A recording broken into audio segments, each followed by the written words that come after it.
गुड़िया बहुत समझदार चिड़िया थी। वो अपनी माँ की मदद करने का कोई ना कोई नया तरीका ढूंढती थी।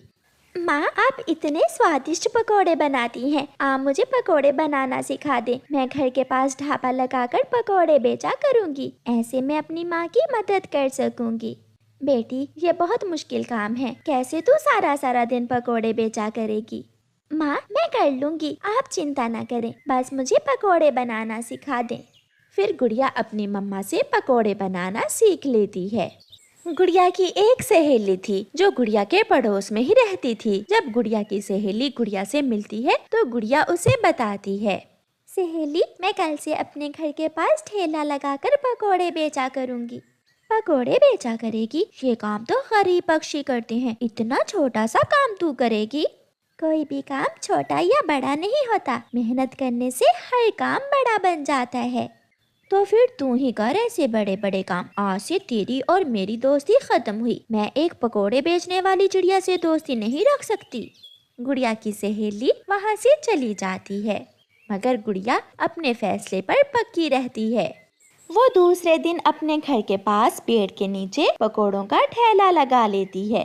कुछ ही देर में गुड़िया के पकोड़ों की खुशबू पक्षियों को खींच लाती है और वहाँ भीड़ लग जाती है।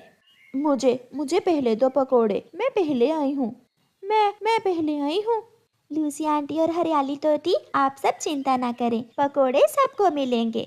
थोड़ी देर बाद गुड़िया की सहेली मीना वहाँ से गुजरती है और गुड़िया उसे आवाज देती है, मीना, मीना सहेली, आओ पकोड़े खा लो। खबरदार, जो फिर कभी मुझे सहेली कहा तो मेरी तेरी दोस्ती खत्म हुई। अब दोबारा मुझे आवाज न देना। मीना गुस्से में वहाँ से चली जाती है। ऐसे दिन गुजरते गए और फिर एक दिन मीना की शादी होती है, मगर मीना अपनी शादी पर भी गुड़िया को इनवाइट नहीं करती। मम्मा, आज मेरी सहेली मीना की शादी है। उसने मुझे बुलाया तक नहीं, मगर मैं गिफ्ट लेकर उसे शादी की शुभकामनाएं जरूर देने जाऊंगी। हाँ बेटी, आप ये गिफ्ट ले जाओ और मीना से मिल आओ। गुड़िया अपनी सहेली के लिए गिफ्ट लेकर उसके घर जाती है।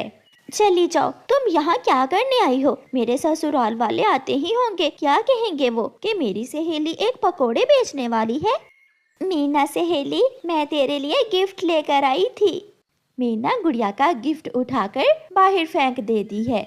मेरी शादी बहुत अमीर घर में होने जा रही है। मुझे तेरे जैसी पकोड़े बेचने वाली के गिफ्ट्स की कोई जरूरत नहीं है। चल भाग यहाँ से। गुड़िया रोती हुई वहाँ से चली जाती है। मीना की शादी हो जाती है और वो ब्याह कर अपने पति के साथ चली जाती है और गुड़िया फिर से अपने काम में लग जाती है। 2-4 दिन तो मीना का पति मीना के साथ अच्छा व्यवहार करता है, मगर फिर वो मीना से लड़ाई शुरू कर देता है। उठ, अब तेरे पंखों की मेहंदी उतर गई है, जाओ मेरे लिए भोजन लेकर आओ। पति जी, आप तो बहुत अमीर हैं। माँ ने बताया था कि आपके अंगूरों के खेत हैं। वो सब तो मैंने शादी करने के लिए झूठ बोला था। जाओ अपना दाना खाओ और मेरे लिए ले आओ। मीना ने तो कभी काम किया ही नहीं था, इसलिए वो दाना लेने जब जंगल जाती है तो उसे बहुत परेशानी होती है। वो शाम को खाली हाथ ही वापस लौट आती है। बेशरम, तू सुबह से गई है, मैं भूख से मर रहा हूँ और तू खाली हाथ ही वापस आ गई। मीना का पति मीना को मारने लगता है। मुझे मत मारिए पति जी, मैं कल दाना ले आऊंगी। चल जा, और मेरे लिए चाय बना कर ला। मीना को तो चाय बनाना भी अच्छे से नहीं आती थी। मीना जब चाय लेकर आती है, छी छी, ऐसी बकवास चाय तो कोई जानवर भी ना पिए। चल दफा हो जा मेरी नजरों से, वरना बहुत मारूंगा तुझे।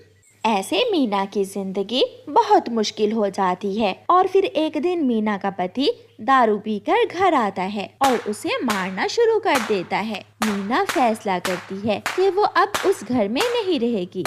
वो उस शाम अपने घर वापस चली जाती है। गुड़िया पकोड़े बना रही थी जब दोपहर के बाद मीना वहाँ आती है। मीना के चेहरे पर मार के निशान थे। मीना गुड़िया के पास आकर रोने लग जाती है। मीना सहेली, क्या हुआ? तुम रो क्यों रही हो और तुम्हारे चेहरे पर ये निशान कैसे हैं? गुड़िया सहेली, मुझे माफ कर दो। मैंने कभी तुम्हारी बातों पर ध्यान ना दिया था। अपनी जिंदगी में मेहनत करने की बजाय अमीर पक्षी से शादी करना चाहिए। मगर मगर मेरा पति मुझे बहुत मारता है, वो मुझ पर बहुत अत्याचार करता है।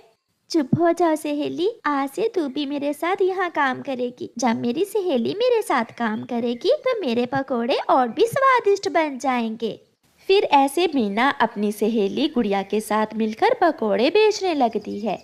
प्यारे दोस्तों, इस कहानी को लाइक, अपने दोस्तों के साथ शेयर और चैनल को सब्सक्राइब करना बिल्कुल मत भूलना। आपका धन्यवाद।